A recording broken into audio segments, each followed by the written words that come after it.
અમરેલીમાં રાષ્ટ્રવિરોધી પ્રવૃત્તિઓના આરોપીઓ પર 100 કલાકનું મેગા ચેકિંગ ઓપરેશન. ગુજરાતના રાજ્યના ડીજીપી વિકાસ સહાય દ્વારા રાજ્યભરમાં આપવામાં આવેલ 100 કલાકની અલ્ટિમેટ સૂચનાનુસાર અમરેલી જિલ્લામાં રાષ્ટ્રવિરોધી પ્રવૃત્તિઓમાં સંડોવાયેલા ઇસમોનું વિશેષ અને અચાનક ચેકિંગ હાથ ધરવામાં આવ્યું. આ અભિયાન અંતર્ગત અમરેલી જિલ્લાના પોલીસ અધિક્ષક સંજય ખરાતના માર્ગદર્શન હેઠળ એસઓજીના પીઆઈ આરડી ચૌધરી તથા સીટીપીઆઈ ડીકે વાઘેલાની ટીમોએ ખાસ ચેકિંગ ઓપરેશન ચલાવ્યું હતું.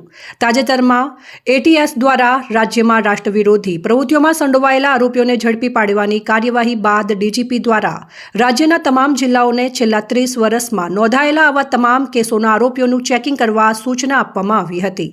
ડીજીપીની આ સૂચનાઓને અનુસરીને અમરેલી જિલ્લા પોલીસ વડા દ્વારા જિલ્લાના છેલ્લા 3 દાયકામાં રાષ્ટ્રવિરોધી ગુનાઓમાં નામ દાખલ થયેલ આશરે 500 જેટલા આરોપીઓને 100 કલાકની અંદર ચેકિંગ કરવા તમામ પોલીસ સ્ટેશનો તેમજ એસઓજીને આદેશો આપવામાં આવ્યા હતા.